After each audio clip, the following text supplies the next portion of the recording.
जय Hind friends, welcome back to my channel. तो आज का वीडियो लेके आया हूँ मैं अफ़गानिस्तान की जो क्राइसिस हुई है उसके ऊपर, ठीक है। और इस वीडियो में मैं आपको बताऊंगा कि हिस्ट्री क्या है तालिबान की, कैसे तालिबान आया और क्या क्या चीज़ें हुई हैं, ठीक है। तो ये वीडियो अच्छे से देखिएगा। जो भी एसीसी एस्पिरेंट हैं उनके लिए काफ़ी हेल्पफुल होगा। जो एसएसबी देने जा रहे हैं, आपकी जो एससीओ है, पीसीएसएल है, या फिर जो अभी एससीओ के जो इंटरव्यूज़ देंगे उनके लिए काफ़ी हेल्पफुल होगा, जहाँ पे कि आपको चीज़ें डायरेक्ट पता चल जाएंगी। तो इस वीडियो को पक्का देखिए। अगर वीडियो अच्छा लगा तो प्लीज़ को लाइक करिए, शेयर करिए, सब्सक्राइब करिए। ये काफ़ी हेल्पफुल होने वाली है आप लोगों के लिए। और this is the current topic, ठीक है। सो मैं कोशिश करूंगा कि मैं अभी लगातार कुछ सीरीज़ लेके आऊँ जिनमें मैं एसएसबी वाले जो एस्पिरेंट हैं उनको भी हेल्प कर सकूँ, जिनमें लगातार मैं कुछ अच्छी चीज़ें आपको बताऊं जो कि अभी लेटेस्ट चल रही हैं करेंटली, ठीक है। सो वीडियो को अच्छे से देखिए और अच्छे से फॉलोअप करिए, ठीक है। तो चलिए हम स्टार्ट करते हैं कि ये कहाँ से कहानी शुरू हुई और क्या इसके पीछे कहानी थी, ठीक है। चलिए फिर कहानी को स्टार्ट करते हैं हम यहाँ पे। तो इसके लिए हमें बहुत ज़्यादा पीछे से नहीं, हम थोड़ा नॉर्मल जगह से स्टार्ट करते हैं, ठीक है।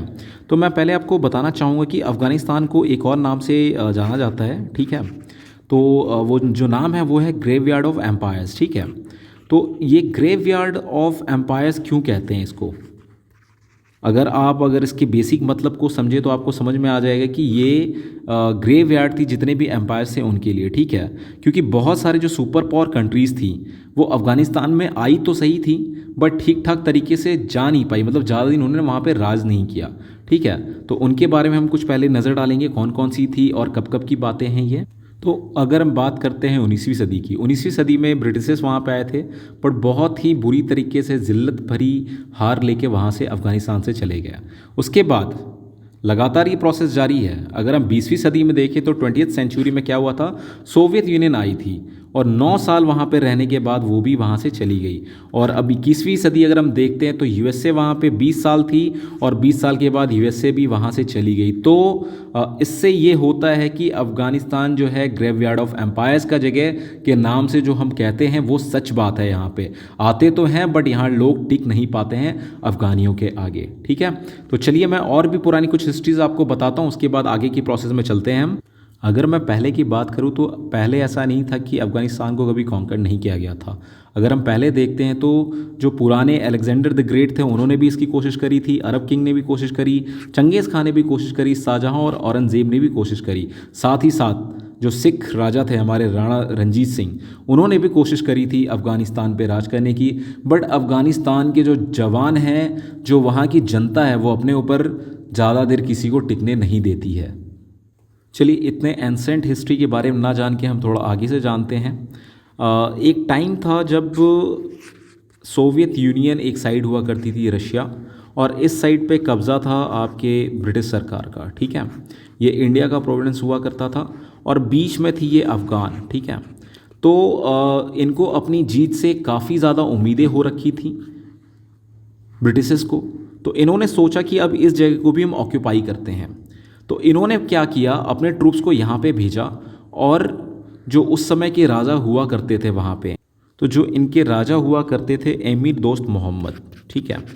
तो एमिर दोस्त मोहम्मद को इन्होंने कुर्सी से हटा दिया और इनके जगह पे रिप्लेस किया अपने जो इनका राजा था उनको। जो इनका पपेट था वो था सुजा दुरानी, ठीक है। तो सुजा दुरानी को इन्होंने क्या किया, अपने गद्दी पे बिठा दिया। तो उस समय जो अफ़गान थे उनके पास उनकी कोई आर्मी नहीं हुआ करती थी।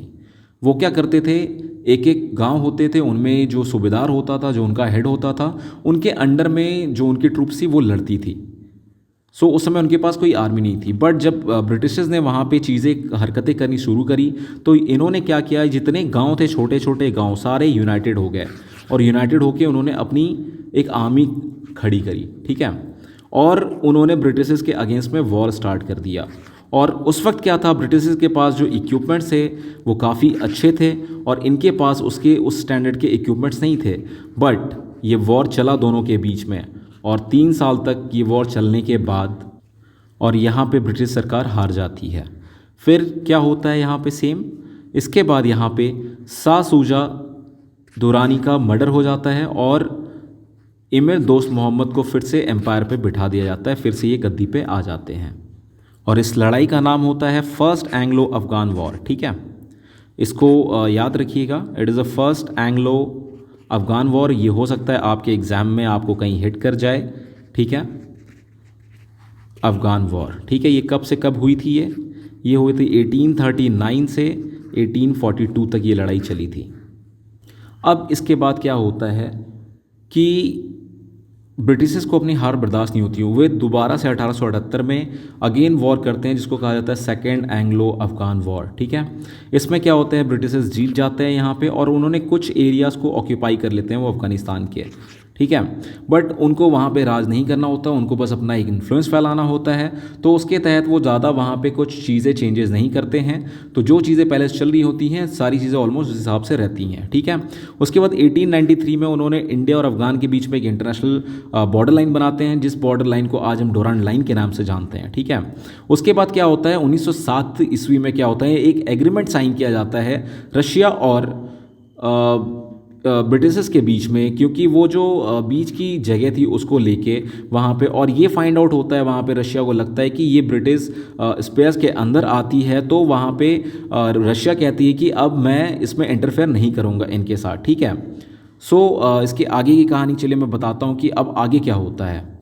इसी बीच क्या होता है, 1918 में कम्युनिस्ट रिवोल्यूशन स्टार्ट होती है रशिया के अंदर। ठीक है, लेनिन आते हैं फिर पावर में। उसके जस्ट एक साल बाद 1919 में क्या होता है, थर्ड एंग्लो अफगान वॉर होता है, जिसको वॉर ऑफ इंडिपेंडेंस के नाम से भी अफगानिस्तान में जाना जाता है। ये वॉर इसलिए होता है कि अभी अफगानिस्तानियों को फुल्ली फ्रीडम चाहिए होती है ब्रिटिशर्स से। अभी तक ब्रिटिशर्स का क्या था, जो भी अफगानिस्तान की जो अफेयर्स थी उसके अंदर वो पार्टिसिपेट करते थे, और इसको प्रोटेक्शन दिखाया जा रहा था कि इसको प्रोटेक्शन दे रही है ब्रिटिश सरकार। बट इस वॉर के बाद ये जीत जाते हैं और इसके बाद वो कम्प्लीटली फ्री और उनकी इंडिपेंडेंस को बता दिया जाता है फाइनली कि अफगानिस्तान इंडिपेंडेंट है अभी। ठीक है, उस समय जो किंग थे वो थे अमर उल्ला खान। अभी ये भी लोग कहते हैं कि उस वक्त जो वॉर हुआ था ब्रिटिशर्स वहाँ पे इसलिए हार गए थे क्योंकि वो जो ड्यूरेंट लाइन थी वो परमानेंट इंटरनेशनल बॉर्डर के तौर पे वो दिखा सके वहाँ पे। और ये जो ड्यूरेंट लाइन है अभी ये पाकिस्तान, अफगानिस्तान और इंडिया के बीच में लाइन है, ये इंटरनेशनल बॉर्डर के लिए। ठीक है, तो चलिए अभी आपके मन में ये डाउट आ रहा होगा कि यार अभी तक मैंने जो ये वॉर्स के बारे में बताया इसका क्या आगे रिलेशन है। तो मैं अब आपको बताता हूँ कि इसका तालिबान से बहुत बड़ा रिलेशन है। मैं अभी आपको आगे इसके बारे में अब समझाने वाला हूँ कि इससे क्या क्या चीज़ें, कैसे कैसे तालिबान और अफगानिस्तान का रिलेशन बाहर आता है। देखिए, अगर हम बात करें कि जो इंटरफेरेंस हुई थी अमेरिका, ब्रिटिश और सोवियत यूनियन का, इसका क्या कारण था इनके इंटरफेरेंस का, तो देखिए ये अपने अपने टाइम के जो सुपर पावर लोग थे ये अपने आप को ये समझते थे कि ये ज़्यादा सिविलाइज्ड हैं, इनको जीवन जीने का तरीका पता है। और ये जो कंट्रीज़ थी ये बहुत ही जंगली टाइप थी, आदिवासी टाइप थी, इनको जीवन जीने का तरीका नहीं पता था, इसलिए ये वहाँ पे आके इनको उनकी जीवन शैली, चीज़ों के रिसोर्सेज, चीज़ों के इस्तेमाल को सिखाएंगे, इसलिए इन्होंने उन पे अटैक, वॉर, जो भी चीज़ें करी थी। ठीक है, अभी चलते हैं हम कि जो किंग अमन उल्ला खान थे उनके बारे में। ये काफ़ी अच्छे सोच के व्यक्ति थे और इन्होंने उसको कॉन्स्टिट्यूशन प्रोवाइड किया वहाँ पे, और सारी चीज़ों को स्टेबल तरीके से लेके आने की इन्होंने कोशिश स्टार्ट करी। अब मैं अगर कहूँ कि काफ़ी लिबरल थे, काफ़ी अच्छे राजा थे, तो इसके बारे में मैं ये क्यों कह रहा हूँ मैं आपको ये बताना चाहूँगा। ये एक ऐसे राजा थे जिन्होंने महिलाओं के लिए बहुत काम किया। ये एक पहले ऐसे थे जिन्होंने सिर्फ एक महिला से शादी करी, इन्होंने मल्टीपल मैरिजेस नहीं किए थे। और ये और इनकी वाइफ ने मिलके 1926 में बहुत सारी रूलिंग्स महिलाओं के लिए लेके आए। ठीक है, जिसमें थे कि एजुकेशंस लेके आए उनके लिए वहाँ पे, लाइक जैसे education for girls and they started schools over there. ठीक है, तो एजुकेशंस के लिए काफ़ी सपोर्ट किया। इक्वल राइट्स फॉर वुमेन के लिए इन्होंने आवाज़ उठाई और फॉर्म किए जो भी रूलिंग्स है उसके लिए। ठीक है, और इसके लिए राइट टू डाइवोर्स का भी वहाँ पे रूल लेके आए यहाँ पे। सो ये कुछ इनकी पॉलिसीज। जो स्ट्रिक्ट ड्रेस कोड थे अफ़गानिस्तान में महिलाओं के लिए, ये बुरखे वाला चीज़, इसको भी इन्होंने हटाया वहाँ पे। एक स्पीच के दौरान इनकी वाइफ ने अपने जो हिजाब को पहन रखा था उस हिजाब को फाड़ दिया और ये बोला कि इस्लाम में कहीं भी नहीं लिखा हुआ है कि महिलाओं को अपने फुल बॉडी को कवर अप करके रखना है। और एक चीज़ है, बेसिक चीज़ हमारे यहाँ ये होती है कि जब जब कोई ऐसा रिवोल्यूशन लेके आता है तो उसके अगेंस्ट में काफ़ी लोग खड़े हो जाते हैं, उसके सामने सारे धर्म, सारी जातियाँ, सारी चीज़ें आने लगती हैं। जिस प्रकार अगर मैं पहले की बात करूँ तो जो सती प्रथा थी, जब उसको ख़त्म करने की जब सीन आई थी तब भी काफ़ी ज़्यादा प्रॉब्लम्स को झेलना पड़ा। तो सेम यहाँ पे भी इनको भी काफ़ी प्रॉब्लम्स को हैंडल करना पड़ा। और यहाँ पे जो भी अपोजिशन पार्टीज़ थी उन्होंने बताया कि भाई अब इस्लाम खतरे में है, तो उन्होंने क्या किया, इसके अगेंस्ट उन्होंने प्रोटेस्ट स्टार्ट कर दिया। अभी 1928 में इन्होंने बीच बीच में रिवोल्यूशंस काफ़ी स्टार्ट किए इसके अगेंस्ट में, राजा और रानी के खिलाफ। But finally Afghan civil war हुआ 1928 और 1929 के बीच में, जिसमें कि राजा और रानी को देश छोड़ के भागना पड़ा। बाद में वो आके इंडिया में कुछ सालों तक रहे, जो कि अभी भी ब्रिटिश प्रोविडेंस के अंदर आती थी। उसके बाद वो परमानेंट वहाँ से रोम शिफ्ट हो गए। ठीक है, इसके बाद जो अगले राजा बने वो थे नादिर शाह। नादिर शाह के बाद उनके बेटे ने 1933 में अपनी कमान संभाली, जिनका नाम था जाहिर शाह, जिन्होंने कि मोहम्मद जाहिर शाह, जिन्होंने अगले 40 साल तक वहाँ पे राज किया। अब इसके बाद क्या होता है, इन्होंने बहुत सारी वहाँ पे इम्प्रूवमेंट, रिफॉर्म्स, बहुत सारी चीज़ें वहाँ पे लेके आई, और जिससे कि काफ़ी ज़्यादा इनका जो फॉरेन रिलेशंस था, स्टेट सेटलमेंट्स था, इनके जो ट्रेडिंग्स थे, काफ़ी ज़्यादा इनकी आगे बढ़ी। इसके बाद क्या होता है, 1947 में जब इंडिया पाकिस्तान का बंटवारा होता है तो ये जो डुरांड लाइन होती है ये परमानेंट फिक्स हो जाती है, जिससे कि अफगानिस्तान खुश नहीं होता है, क्योंकि इनकी मोस्ट ऑफ द जो कम्युनिटी होती है ये पश्तून्स होते हैं। और पश्तून का जो ये नीचे का बेल्ट है, इस बेल्ट में काफ़ी पश्तून्स थे। सो इन्होंने कोशिश करा कि इनको यहाँ पे भी कुछ ज़्यादा एरिया मिले कि जिससे इनके पश्तून्स अलग ना हो सके, बट ऐसा नहीं हो पाया। आखिरकार 1963 में इसी बीच में जब इन्होंने इनकी कोशिश ज़्यादा शुरू करी तो पाकिस्तान ने यहाँ पे कम्प्लीटली अपने बॉर्डर्स को सील कर दिया, और इनकी जो ट्रेडिंग्स थी पाकिस्तान से वो कम्प्लीटली बंद हो गई। और 1963 में ये जो राजा थे इन्होंने रिज़ाइन कर दिया, और उसके बाद वहाँ पे एक नई रूलिंग आई। जब ये इलेक्शन की बात करी गई 1964 में, तो काफ़ी ज़्यादा लोग बढ़ चढ़ के सामने आए, और इसमें बहुत सारी रूलिंग्स थी, बहुत सारी चीज़ें थी। इसमें महिलाएं भी वोट कर सकती थी, और इसमें जो रॉयल फैमिली के लोग हैं उनको कोई पोस्ट नहीं मिलने वाला, इसकी वहाँ पे रूलिंग बनाई गई। यहाँ पे अब दो टाइप की आइडियोलॉजी देखने के लिए मिली, जो थी एक कम्युनिस्ट की और दूसरी थी यहाँ पे इस्लामिक की। ठीक है, इस्लामिक पार्टी। जो कम्युनिस्ट पार्टी थी वो पीडीपीए के अंडर काम कर रही थी। अब इन आइडियोलॉजी का क्या रिलेवेंस है ये आपको आगे वीडियो देखने पे समझ में आएगा, मैं आगे बताता हूँ इनके बारे में आपको। 1973 में ज़हीर खान किसी काम की वजह से बाहर निकले हुए थे। उसी में क्या किया, जो दाऊद खान थे उन्होंने वहाँ के लोकल कम्युनिस्ट पार्टी से और भी पार्टी से मिलके वहाँ पे प्रोटेस्ट करके इनकी गद्दी को ख़त्म कर दिया, और वहाँ पे वो खुद को अपने आप को प्रेसिडेंट बना बैठे हैं। इस वक्त उन्होंने क्या किया, इन्होंने काफ़ी रिवोल्यूशनरी काम करी, सारे बैंक को नेशनलाइज कर दिया। 1960 से 1970 के बीच में ये काफ़ी ज़्यादा लोगों के घूमने के लिए काफ़ी फेमस था। जो रशियंस थे, अपने रशिया के साइड से लोग ट्रैवल करते थे वाया रूट, अफ़गानिस्तान वगैरह होते हुए ये इंडिया तक ट्रैवल करते थे, और उस समय का माहौल काफ़ी अच्छा था वहाँ का। पहले क्या था, पहले ब्रिटिश और रसिया के बीच में अफ़गान फंसा था। जब मैं एंग्लो अफ़गान वॉर के बारे में जब मैं आपको बता रहा था उस टाइम की बात। अब की बार क्या था, अब ये यूएसए और सोवियत यूनियन के बीच में फंस चुका था। ठीक है, और ये जो इसको कहते थे पहले द ग्रेट गेम। ठीक है, द ग्रेट गेम। एक पहले के टाइम की एक तस्वीर भी बनाई हुई है, जिसमें कि एक साइड से शेर खड़ा है और एक साइड से भालू है, और बीच में यहाँ पे अफ़गानियों को एक ऐसे स्कल्पचर के थ्रू दिखाया गया है यहाँ पे। तो इसे कहते थे द ग्रेट गेम। ठीक है, सो अब की बार क्या था, यूएसए और सोवियत यूनियन के चक्कर में ये आ चुके थे। इनके दोनों में चल रही थी कोल्ड वॉर।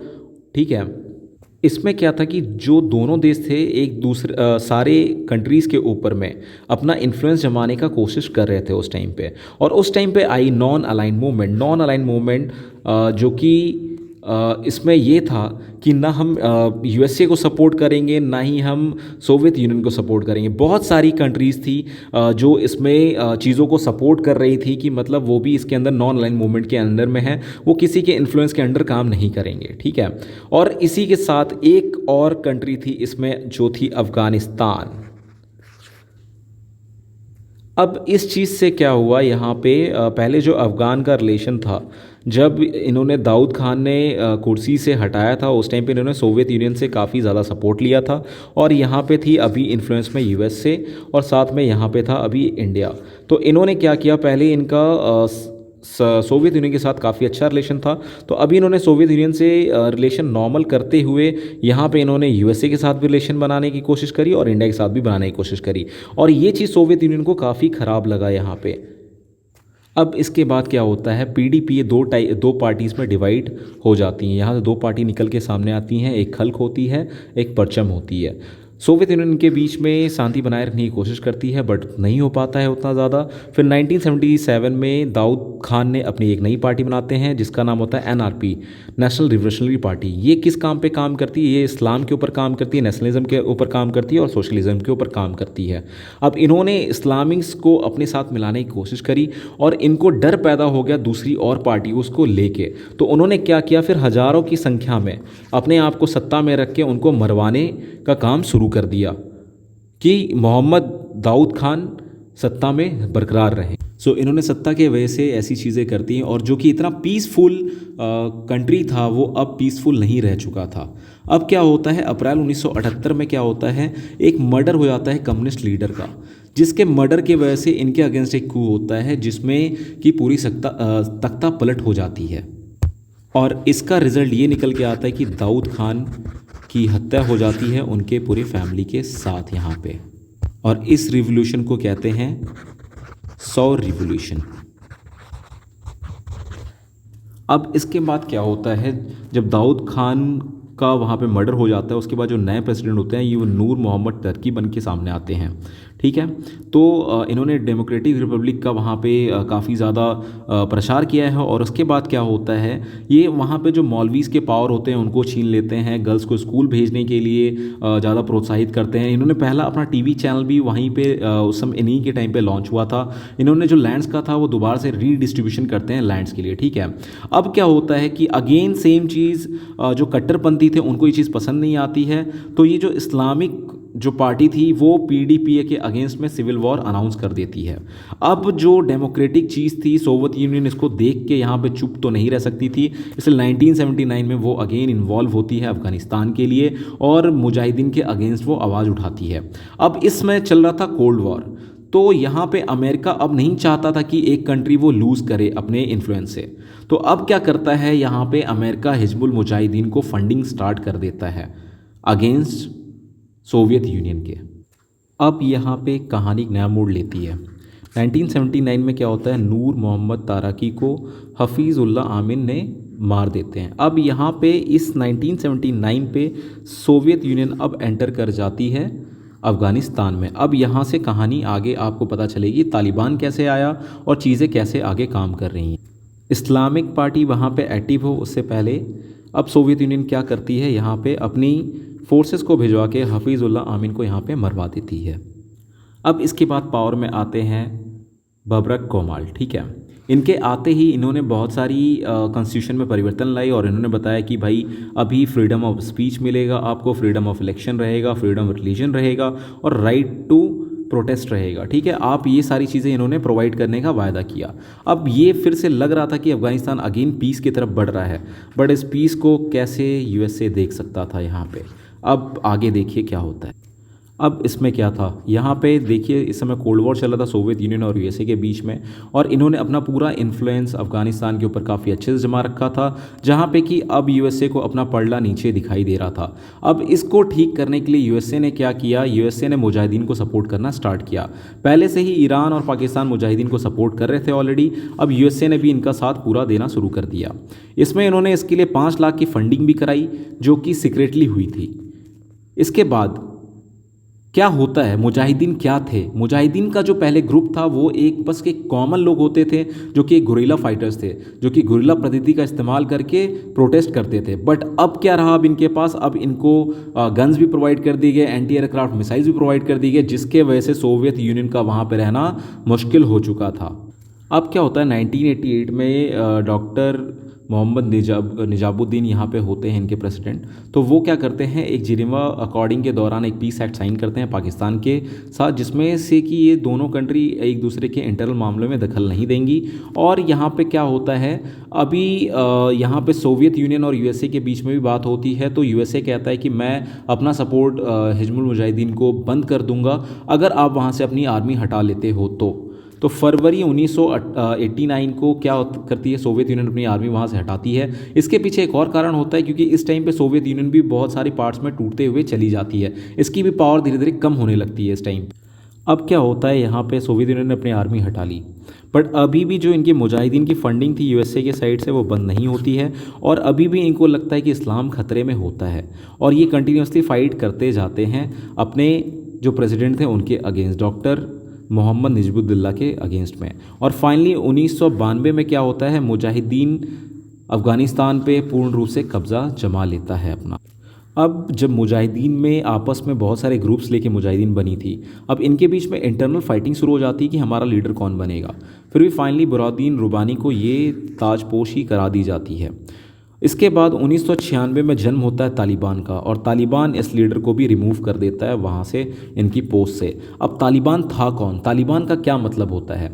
तालिबान का जो मतलब होता है वो पश्तूनी लैंग्वेज में होता है, स्टूडेंट्स कहे जाते हैं तालिबान को, ठीक है। और जो इसके फर्स्ट लीडर थे ये थे मुल्ला उमर। और इसमें क्या थी, पहले ये 50 लोगों के ग्रुप से तालिबान बना होता है, 50 सिर्फ स्टूडेंट होते हैं इसमें। बाद में इसमें पाकिस्तान और अफ़गानिस्तान के कुछ रिफ्यूजीज़ भी आके ऐड होते हैं, जिनकी सिखलाई और जिनको जो चीज़ें हैं वो प्रोवाइड कहाँ से कराई जाती हैं, पाकिस्तान के मदरसों से। और ये बहुत ही कट्टरपंथी होते हैं, ये मुजाहिदीन से भी ज़्यादा होते हैं, और इनके में साथ साथ पश्तूनी आइडियोलॉजी भी साथ करती है। और इनको सपोर्ट कौन करता है, इनको पाकिस्तान और सऊदी अरेबिया का काफ़ी सपोर्ट मिलता है। अभी अगर हम दूसरे तरीके से कहा जाए तो यहाँ पे तालिबान को बनाने की सबसे बड़ी जिम्मेदारी यूएसए की है। क्यों यूएसए की है? अगर यूएसए ने अपनी फंडिंग बंद नहीं करी होती मुजाहिदीन के खिलाफ तो शायद तालिबान पैदा ही नहीं होता, ठीक है। और इन्होंने यूएसए ने काफ़ी ज़्यादा स्पॉन्सरशिप किए बुक्स के लिए, जिहाद के लिए, बहुत सारे स्टडी मटेरियल्स प्रोवाइड करे थे, जिनको बाद में तालिबानियों ने फॉलोअप किया, और जो फंडिंग थी वो भी थी। और स्टार्टिंग में क्या था, वहाँ के लोकल पीपल्स ने क्या किया, तालिबान को सपोर्ट करना स्टार्ट किया। स्टार्टिंग में उन्होंने काफ़ी सपोर्ट किया तालिबान को, ठीक है। सो लोगों ने काफ़ी इनको सपोर्ट किया। अभी देखिए इसके बाद इनकी जो आइडियोलॉजी थी वो बाहर अच्छे से उभर के सामने आती है। अब इन्होंने किस किस चीज़ों के ऊपर बैन किया मैं उसके बारे में बता रहा हूँ।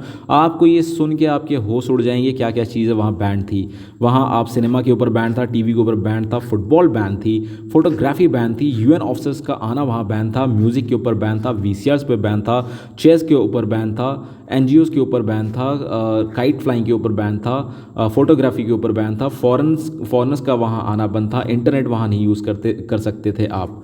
और वहाँ पे 10 साल से जो कम उम्र की लड़कियां हैं वो स्कूल नहीं जा सकती थी। और वहाँ पे अगर आप रह रहे हो तो आपको क्लीन शेव करना पड़ेगा, सॉरी क्लीन शेव नहीं रख सकते थे आप, सॉरी। सो यहाँ पे अभी आपको दाढ़ी के साथ घूमना पड़ेगा। एंड वन मोर थिंग, आपको अपनी पूरी बॉडी कवर करनी पड़ेगी हिजाब के साथ। विदाउट हिजाब अब नहीं निकल सकती। अगर आपके साथ कोई मेल नहीं जा रहा है तो फीमेल ट्रैवल नहीं कर सकती है। तो सारी चीज़ों पे उन्होंने बैन लगा दिया वहाँ।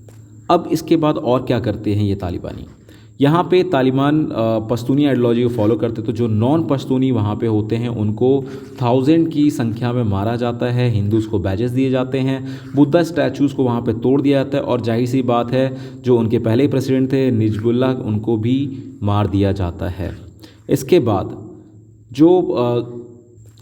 बाद प्रोटेस्ट होता है तालिबानी के अगेंस्ट में। सारी जो दूसरी कंट्रियां होती हैं प्रोटेस्ट स्टार्ट कर देती हैं। इसी बीच में क्या करते हैं, मुजाहिदीन ने फिर से एक बार कोशिश करते हैं कि ऑक्यूपाई करें 1996 से 2001 के बीच में, जिनको लीड किया जाता है अहमद शाह मसूद की तरफ से, और लास्ट में 2001 में इनको भी मार दिया जाता है। जस्ट इनके मरने के 2 दिन बाद ही अलकायदा एक टेररिस्ट अटैक कंडक्ट करती है 9/11 का, और इसमें जो लीडर होते हैं वो एक लोकल लीडर होता है Osama bin Laden Saudi Arabia का, जिसको शेल्टर देता है तालिबान।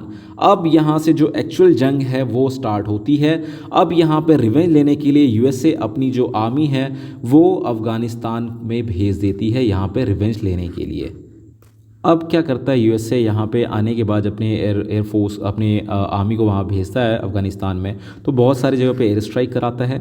और इसी टाइम में हामिद कारज़ी यहाँ पे नए प्रेसिडेंट के रूप में वहाँ निकल के आते सामने। 2004 में इन्होंने वहाँ पे इलेक्शंस होती हैं और उसमें हामिद कारज़ी जीत जाते हैं। इन्होंने काफ़ी अच्छे रिलेशंस बनाते हैं ये इंडिया अपनी नेबरिंग कंट्रीज़ के साथ। और इसी बीच में यूएसए क्या करती है, यूएसए पाकिस्तान के बहुत सारे जो हाइडआउट्स होते हैं वहाँ भी एयर स्ट्राइक करवाती है, जहाँ पे तालिबानियों के ट्रेनिंग सेंटर्स होने की आशंकाएं होती हैं। अब 2011 में उन्होंने ओसामा बिन लादेन को भी वहाँ पे मार देते हैं। अब इसके बाद यहाँ पे ये अपनी फोर्सेस को वहाँ पे डिप्लॉय रखते हैं, जो वहाँ पे लोकल डेमोक्रेटिक पार्टी उसको सपोर्ट करने के लिए, और तालिबान को दबाए रखने के लिए। फरवरी 2020 में डोनाल्ड ट्रंप फरवरी 2020 में डोनाल्ड ट्रंप बात करते हैं तालिबानियों के साथ, पीस टॉक होता है उनका कि अगर वो अलकायदा के साथ अपने जो रिलेशंस हैं वो हटा दे तो वो वहाँ से अपने फोर्सेस हटाने के लिए तैयार है अफगानिस्तान में। और इसी चीज़ को जो बाइडेन आगे कंटिन्यू करते हैं, बिकॉज इनके काफ़ी ज़्यादा पैसे वहाँ खर्च होते हैं, 2 ट्रिलियंस के ऊपर डॉलर इनके हर साल के वहाँ पर खर्चे हैं। इन्होंने फाइनली डिसीजन ये लेते हैं कि ठीक है हम अपनी फोर्स को वहाँ से हटाएंगे। और अगर एक इंटरव्यू में आप सुनेंगे तो वहाँ पे जो बाइडेन कहते हैं कि मेरे को तालिबान के ऊपर ट्रस्ट नहीं है, बट हाँ इनके पास जो 3 लाख वेल इक्विप्ड सोल्जर्स हैं उन पे मेरे को ट्रस्ट है कि वो तालिबानी जो 85,000 तालिबानीज हैं उनको हैंडल कर सकते हैं। इसके बाद और फोर्सेस के हटाने के बाद ही 3 से 4 हफ्ते के बीच में तालिबान ने दोबारा से अपना कब्ज़ा जमा कर लिया अफ़गानिस्तान के ऊपर। और इसमें सबसे बड़ी जो रीज़न थी इनके कब्ज़ा करने का, उसमें ये था कि अफ़गान आर्मी की तरफ से कोई एक्शंस नहीं लिए गए हैं यहाँ पे। ये है पूरा अफ़गानिस्तान क्राइसिस और जो हिस्ट्री है तालिबान से रिलेटेड जुड़ी हुई। और आज की डेट में तालिबान पूरे तरीके से हावी हो चुका है अफ़गानिस्तान के ऊपर, जो भी पावर्स हैं वो अब तालिबान के हाथ में है। आपको अगर ये मेरा वीडियो अच्छा लगा हो तो प्लीज़ चैनल को लाइक करिए, शेयर करिए, सब्सक्राइब करिए और ज़्यादा से ज़्यादा शेयर करिए, लोगों को बताइए। काफ़ी नॉलेज की चीज़ है और काफ़ी हेल्पफुल है ये आने वाली आपकी एसएसबी के लिए और आपके नॉलेज के लिए भी। Once again if you like my video please do like subscribe my channel and thanks for watching my video. जय हिंद।